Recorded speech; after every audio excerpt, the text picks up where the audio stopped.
รายการข่าวนครหลวงเวียงจันทน์รายการข่าวนครหลวงเวียงจันทน์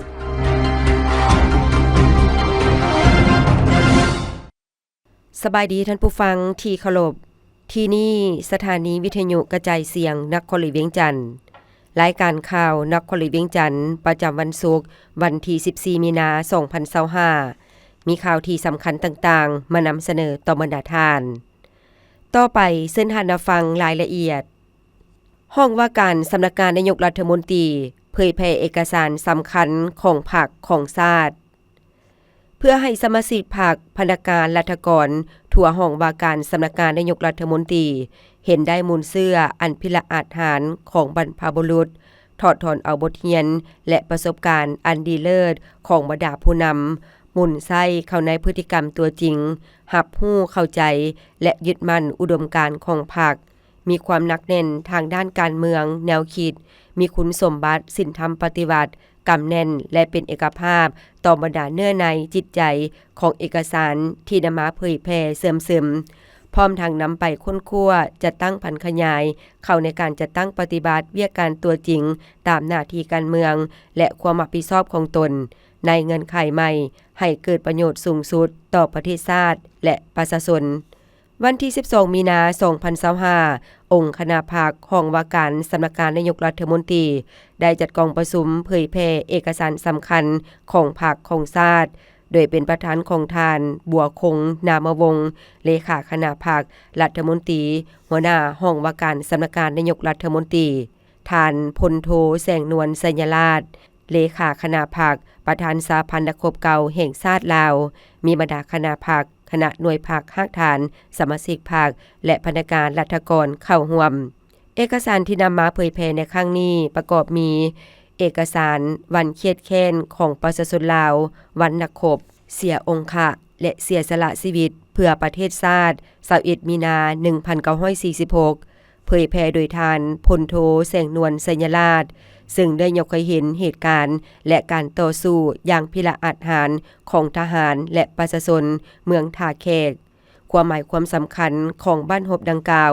ที่ได้กลายเป็นเหตุการณ์ประวัติศาสตร์แห่งการต่อสู้พิละอาจหาญของประชาชนลาว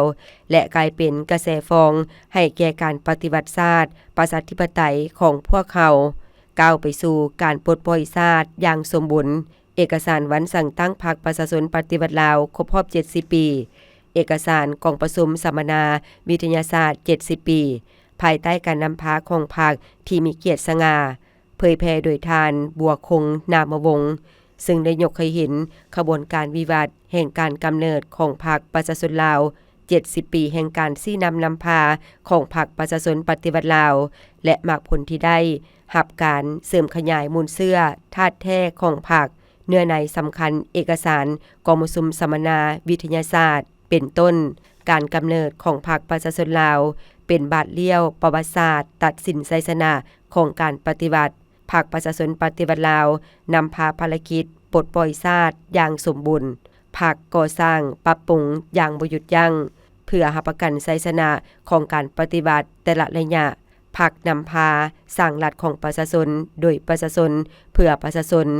พรรคนำพาพัฒนาเศรษฐกิจตลอดตามทิศสังคมนิยมพรรคนำพาพัฒนาวัฒนธรรมสังคมเพื่อความอยู่ดีกินดีของประชาชนบรรดาเผ่าพรรคนำพาเต้าห่วมความสามัคคีเป็นปึกแผ่นทั่วปวงชนทั้งชาติพรรคนำพาเวียกการป้องกันชาติบนเส้นทางก้าวสู่จุดหมายสังคมนิยมพรรคนำพาก่อสร้างกำลังป้องกันความสงบเข้มแข็งมีแบบแผนทันสมัยและพรรคนำพาเปิดกว้างการพอพันร่วมมือกับต่างประเทศพร้อมนี้ได้เผยแพร่เอกสารผลสำเร็จกองประชุมครบคณะครั้งที่3ของคณะกรรมการศูนย์กลางพรรคคอมมิวนิสต์จีนสมัยที่20มติตกลงว่าด้วยเอกสารของพรรคประชาชนปฏิวัติลาวฉบับลงวันที่24ธันวาคม2024เผยแพร่โดยทานขึงคำแก้วหนูจันทร์คณะพรรคห้องว่าการสำนักงานนายกรัฐมนตรีห้องรัฐมนตรีห้องหัวหน้าห้องว่าการสำนักงานนายกรัฐมนตรีพัฒนาโครงสร้างพื้นฐานดิจิทัลให้เข้มแข็งยืนยง เนื่องในโอกาสวันไปรษณีย์และวันโทรคมนาคมแห่งชาติครบรอบ60 ปี 13 มีนา 1965 53 มีนา 2025ท่านบ่เวียงคำวงดารารัฐมนตรีกระทรวงเทคโนโลยีและการสื่อสารกล่าวว่าวันที่ 13 มีนาแม่นวันไปรษณีย์และวันโทรคมนาคมแห่งชาติซึ่งได้กำหนดไว้ในกฎหมายว่าด้วยการไปรษณีย์และกฎหมายว่าด้วยการโทรคมนาคมของลาวและปี 2025 พอดีครบรอบ60 ปีกระทรวงเทคโนโลยีและการสื่อสารได้สร้างขบวนการเฉลิมฉลองภายใต้คำขวัญพัฒนาโครงสร้างพื้นฐานดิจิทัลของลาวให้เข้มแข็งและยืนยงอย่างเป็นขบวนฟืดฟื้นในขอบเขตทั่วประเทศปัจจุบันเวียการไปรษณีย์และโทรคมนาคมได้มีการเปลี่ยนแปลงอย่างว่องไวย้อนการขยายตัวของเทคโนโลยีและนวัตกรรมเป็นต้นได้มีการค้าอิเล็กทรอนิกส์ระบบโลจิสติกที่ทันสมัยเครื่องบินบ่มีคนขับระบบเทคโนโลยีการสื่อสาร 5G เทคโนโลยีกลุ่มข้อมูลผูกพันปัญญาประดิษฐ์อินเทอร์เน็ตแห่งสรรพสิ่งฐานข้อมูลมหาศาลและระบบหุ่นยนต์และอัตโนมัติการพิมพ์3มิติและระบบเทคโนโลยีดิจิทัลอื่นๆอีกด้วยในผ่านมาเวียการไปรษณีย์และโทรคมนาคมของลาวสามารถสร้างผลงานอันใหญ่หลวงหลายด้านเป็นต้นเวียการไปรษณีย์ได้หันมานำใช้เทคโนโลยีดิจิทัลเพื่อเพิ่มความสะดวกในการให้บริการและรองรับธุรกิจออนไลน์เพิ่มประสิทธิภาพและลดเวลาการขนส่งที่เป็นมิตรต่อสิ่งแวดล้อมสิ่งที่พ้นเด่นได้สร้างระบบรวมศูนย์การกวดกาและติดตามเครื่องฝากไปรษณีย์ภายในประเทศซึ่งอำนวยความสะดวกให้แก่การติดตามกวดกาและเก็บกำข้อมูลสถิติผู้ประกอบการไปรษณีย์และผู้สมใช้สามารถติดตามเครื่องฝากของตนได้ตลอดเวลาปี 2025 มีจำนวนผู้ประกอบการแขนงไปรษณีย์ทั้งหมด63 บริษัทในนั้นบริษัทบริการภายในแขวงมี52 บริษัทบริษัทบริการเฉพาะระหว่างประเทศมี4 บริษัทและบริษัทบริการทางภายในและระหว่างประเทศมี7 บริษัทมีปองบริการทั้งหมด 1,100 กว่าแห่ง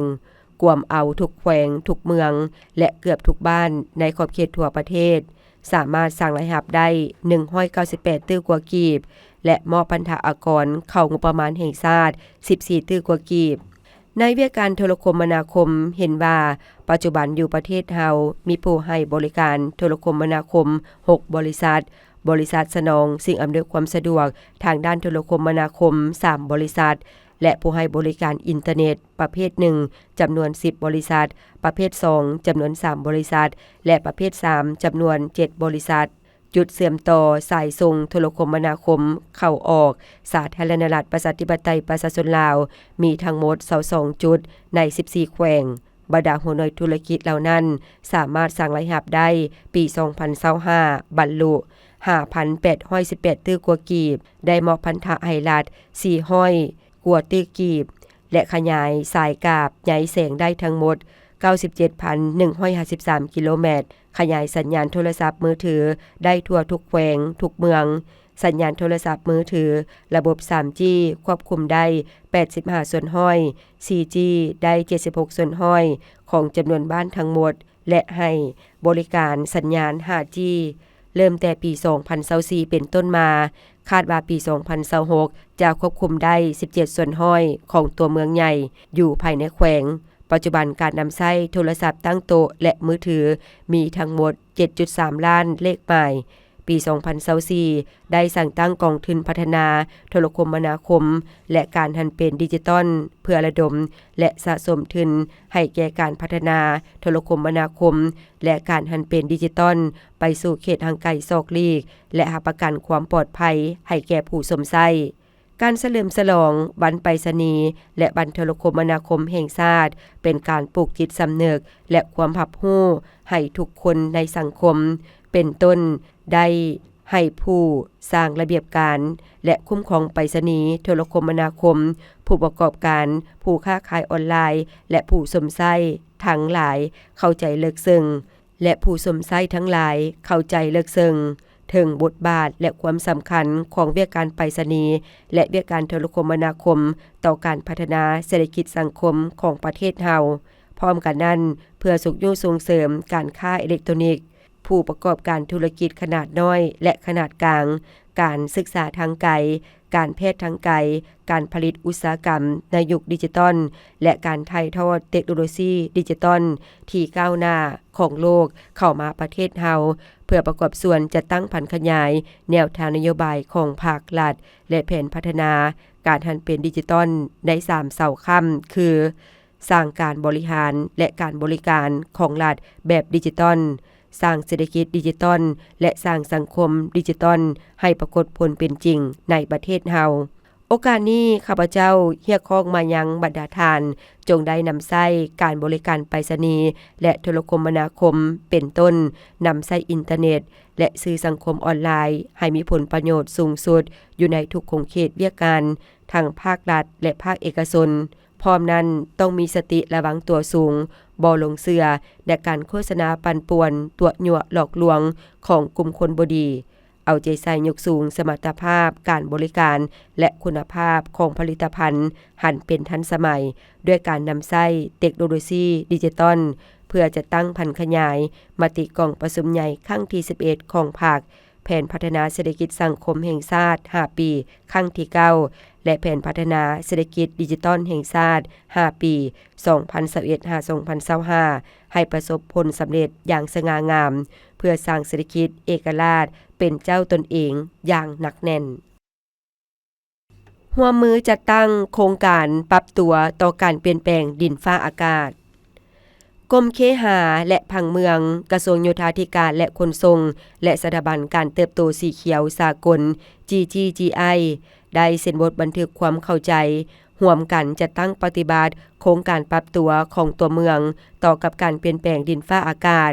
โดยนำใช้วิธีแก้ไขปัญหาโดยอิงใส่ธรรมชาติเป็นพื้นฐานระยะที่1จัดขึ้นวันที่12มีนาคม2025ที่นครหลวงเวียงจันทน์ต่างหน้าลงนามโดยท่านนางวิสาพรอินทิราชรักษาการหัวหน้ากรมเคหะและผังเมืองและท่านนางดักมาสเวเบอร์หัวหน้าสถาบัน GGGI ประจำลาวมีท่านไสสงครามมโนธรรมรองรัฐมนตรีกระทรวงโยธาธิการและขนส่งและภาคส่วนที่เกี่ยวข้อง2ฝ่ายเข้าร่วมการลงนามในครั้งนี้จะกลายเป็นจุดหมายที่สำคัญในการจัดตั้งปฏิบัติโครงการซึ่งได้รับถึงการช่วยเหลือ $6.5 ล้านสหรัฐจากกระทรวงการต่างประเทศและการค้าของนิวซีแลนด์ระยะจะตั้งปฏิบัติโครงการปี 2024-2029 โครงการมีจุดประสงค์เพื่อลดผ่อนความบอบบางของชุมชนในตัวเมืองโดยการส่งเสริมการมีส่วนร่วมของชุมชนการเข้าถึงของประชาชนทุกคนและพัฒนาสภาพแวดล้อมเพื่อฟื้นฟูการเฮ็ดเวียกของระบบนิเวศของดินบริเวณน้ำซึ่งโครงการระยะที่1จะเน้นใส่การฟื้นฟูเขตดินบริเวณน้ำหนองลุบเอียนที่ตั้งอยู่บ้านโนนขี้เหล็กเมืองสีโคตรตะบองนครหลวงเวียงจันทน์โครงการจะประกอบส่วนโดยกงต่อการพัฒนาตัวเมืองแบบยืนยงโดยเน้นใส่การแก้ไขความเสี่ยงต่อภัยน้ำท่วมและปรับปรุงการคุ้มครองเขตดินบริเวณน้ำในตัวเมืองพร้อมนั้นโครงการยังสอดคล้องกับความพยายามของกระทรวงโยธาธิการและขนส่งที่ให้ความสำคัญต่อกับการปรับปรุงสิ่งแวดล้อมตัวเมืองเพื่อให้มีความทนทานต่อกับการเปลี่ยนแปลงดินฟ้าอากาศซึ่งแสดงออกในคำขวัญของกระทรวงโยธาธิการและขนส่งที่ว่าพัฒนาโยธาธิการและขนส่งให้เป็นปลายแหลมมีจุดสุมมีประสิทธิผลสูงทันสมัยปลอดภัยมีความทนทานต่อการเปลี่ยนแปลงดินฟ้าอากาศเสื่อมโยงเสื่อมจอดและยืนยงโดยการนำใช้วิธีแก้ไขปัญหาที่อิงใส่ธรรมชาติเป็นพื้นฐานเข้าในการวางแผนผังเมืองและการพัฒนาตัวเมืองจะเป็นวิธีการที่เหมาะสมและยืนยงสำหรับสภาพเศรษฐกิจสังคมของลาวมีมูลค่าใช้จ่ายที่ต่ำในการบำรุงรักษาเป็นมิตรต่อสิ่งแวดล้อมและยังสามารถรักษาระบบนิเวศพร้อมนั้นยังเป็นการยกให้เห็นถึงความสำคัญของดินบริเวณน้ำซึ่งเป็นแหล่งทำมาหากินของประชาชนมีความสามารถในการดูดธาตุอ้ายเหินแก้ว และลดผ่อนความร้อนในตัวเมืองลงและยังสามารถพัฒนาให้เป็นแหล่งท่องเที่ยวธรรมชาติได้อีกด้วยภายใต้การร่วมมือในครั้งนี้ GGGI จะให้การช่วยเหลือทางด้านเทคนิคและการสนับสนุนการสร้างความอาจสามารถให้กรมเคหะและผังเมืองเพื่อจะตั้งปฏิบัติการแก้ไขปัญหาโดยอิงใส่ธรรมชาติอย่างมีประสิทธิภาพโครงการจะมีส่วนร่วมกับชุมชนท้องถิ่นในขบวนการวางแผนแบบมีส่วนร่วมเพื่อหาประกันผลประโยชน์ส่วนรวมและความยืนยงในระยะยาวออกนั้นโครงการยังจะแสดงให้เห็นถึงคำมั่นสัญญาของ GGGI ในการสนับสนุนลาวในการบรรลุเป้าหมายการพัฒนาแบบยืนยงของประเทศโดยการเสริมสร้างความสามารถในการปรับตัวของตัวเมืองปกป้องระบบนิเวศและเสริมสร้างการดำรงชีวิตต่อไปเชิญทานรับฟังข่าวต่างประเทศสิงคโปร์เตือนมิจฉาชีพใช้ AI ปลอมตัวหลอกบริษัทธุรกิจโอนเงินในวันที่12ที่ผ่านมากองกำลังตำรวจหน่วยงานคุ้มครองด้านการเงินและองค์กรความปลอดภัยทางไซเบอร์ของสิงคโปร์ได้ออกคำเตือนเกี่ยวกับมิจฉาชีพใช้เทคโนโลยีปัญญาประดิษฐ์หรือ AI เพื่อปลอมตัวเป็นผู้บริหารระดับสูงและหลอกลวงพนักงานให้โอนเงินของบริษัทโดยเรียกร้องให้ทุกภาคส่วนใช้มาตรการยืนยันตัวตนสำหรับการโทรวิดีโอและข้อความโดยเฉพาะเมื่อมาจากผู้บริหารระดับสูงหรือผู้มีส่วนร่วมที่สำคัญข่าวระบุว่าผู้ถือข้อให้อาจได้รับข้อความจากมิจฉาชีพที่ปลอมตัวเป็นผู้บริหารจากนั้นจะถูกเชิญให้เข้าร่วมการโทรด้วยวิดีโอซึ่ง AI จะเปลี่ยนรูปร่างหน้าตาของมิจฉาชีพให้มีลักษณะคือกันกับผู้บริหารตัวจริงของบริษัทนั้นในกรณีนี้มิจฉาชีพยังปลอมตัวเป็นเจ้าหน้าที่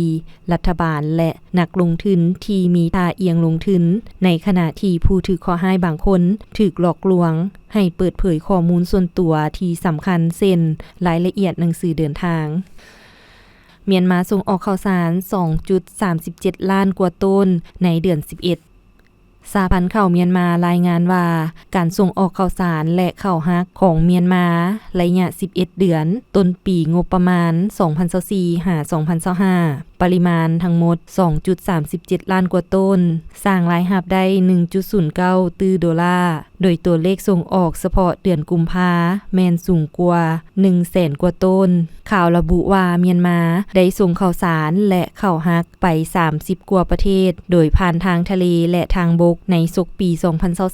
2023-2024 เมียนมาได้ส่งออกข้าวสารและข้าวฮัก 1.6 ล้านต้นสร้างรายรับได้หลายกว่า800ล้านดอลลาร์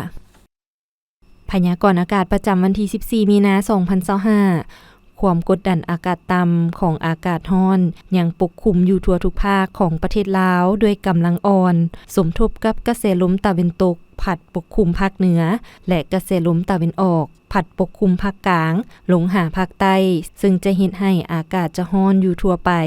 พอมีหมอกแห้งปกคลุมในตอนกลางเว้นและจะมีฝนตกฟ้าห้องฟ้าเหลื่อมในระดับคอยหาปานกลางพอมีลมพัดแห้งอยู่บางท้องถิ่นในแต่ละภาคพยากรณ์อากาศแต่ 7 โมงของวันที่14หา 7 โมงของวันที่15มีนาคม 2025ภาคเหนือด้านตะวันออกอากาศเย็นหาหนาวเย็นในตอนเช้า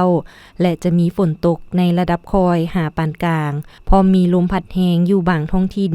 หรือเนื้อที่ปกคลุมของฝนเท่ากับ15ส่วนห้อยของภาคอุณหภูมิระหว่าง15หา33องศา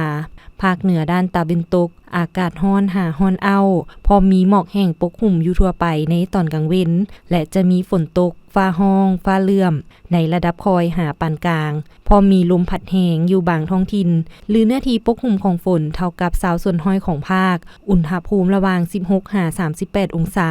นครหลวงเวียงจันทน์อากาศร้อนพอมีหมอกแห้งอยู่ทั่วไป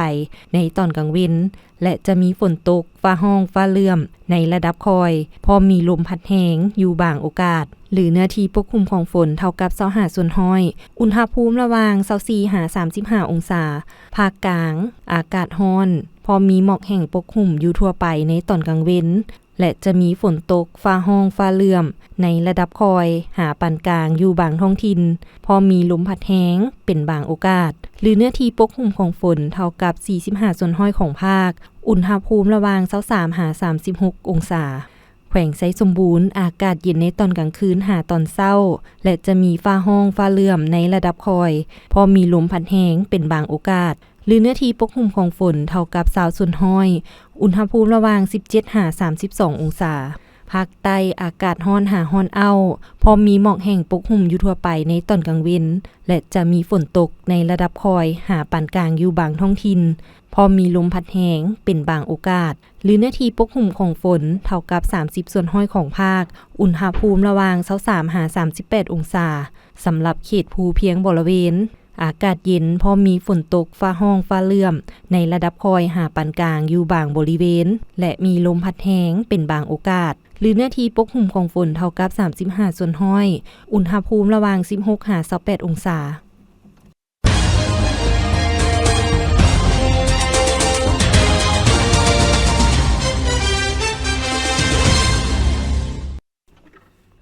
ต่อไปเส้นทานรับฟังบทพักนำพาการเปลี่ยนแปลงใหม่อย่างรอบด้านและมีหลักการอยู่ประเทศเฮากองประชุมใหญ่ครั้งที่4ของพรรคในปี1986ได้วางพื้นฐานทัศนะแนวคิด4นำของพรรคในการดำเนินการเปลี่ยนแปลงใหม่ทางด้านเศรษฐกิจซึ่งประกอบด้วยทัศนะ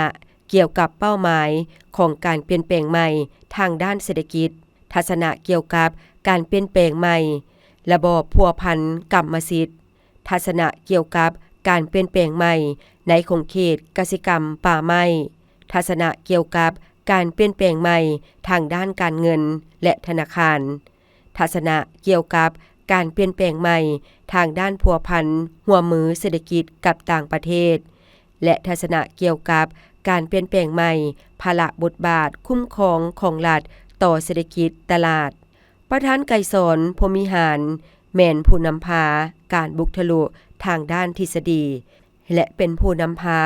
ในการวางพื้นฐานทัศนะแนวคิด4นำที่สำคัญดังกล่าวโดยเฉพาะแม่นการตำหนิวิจารณ์และแก้ไขแนวคิดไส้จัดขั่วโพด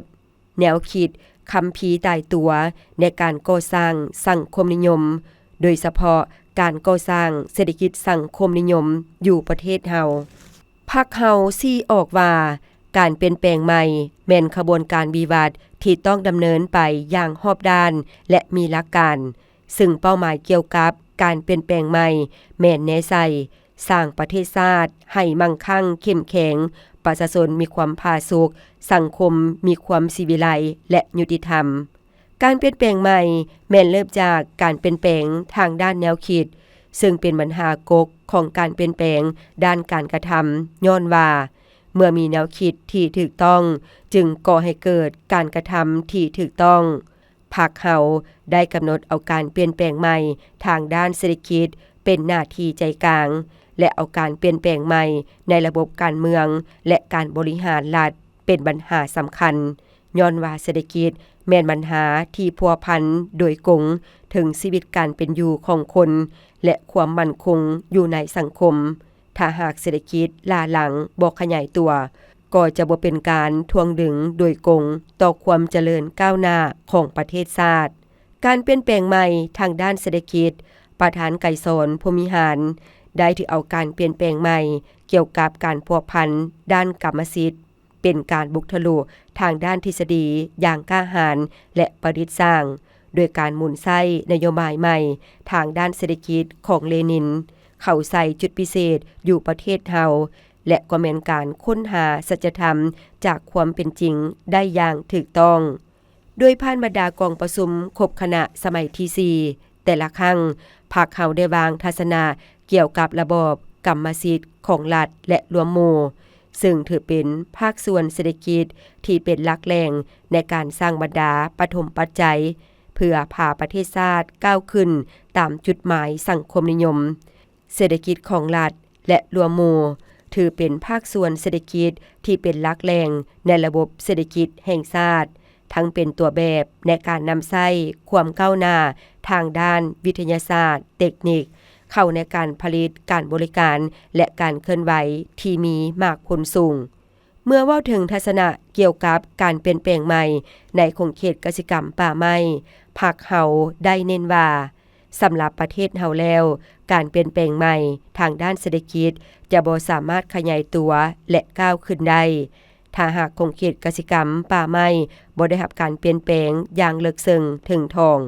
ซึ่งหน้าที่ต้นต่อเกี่ยวกับการเปลี่ยนแปลงใหม่ในคงเขตกสิกรรมป่าไม้แม่นการหันกสิกรรมธรรมชาติไปสู่กสิกรรมที่ผลิตเป็นสินค้า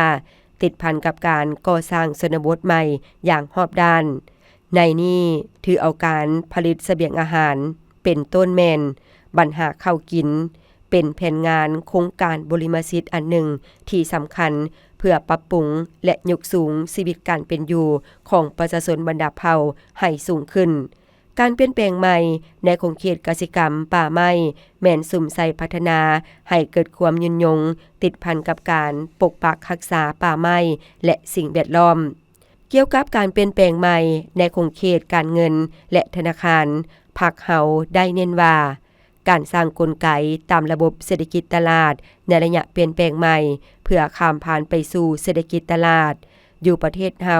แม่นเนื้อในที่มีความสำคัญหลายในเวลาที่พวกเขาหันไปสู่การเปลี่ยนแปลงใหม่ทางด้านเศรษฐกิจตามกลไกเศรษฐกิจตลาด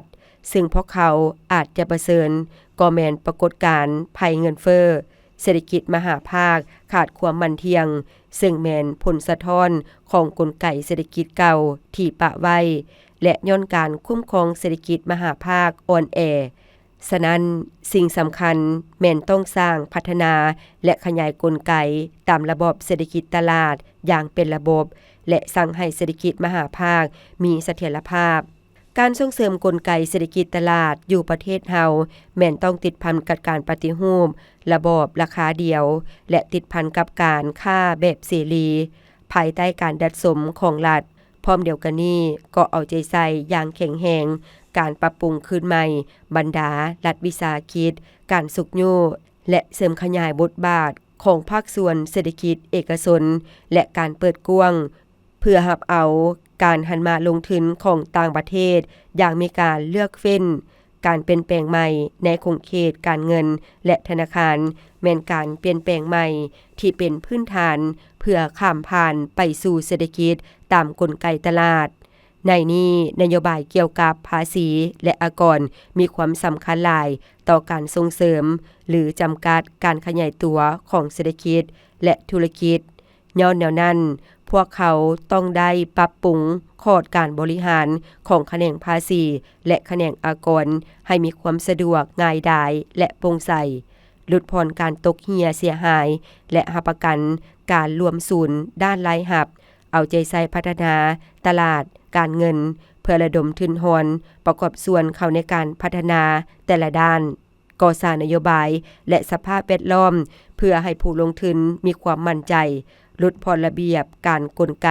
โคดคันที่เป็นอุปสรรคเฮ็ดให้ผู้ดำเนินธุรกิจและผู้ประกอบการอึดอัดใจ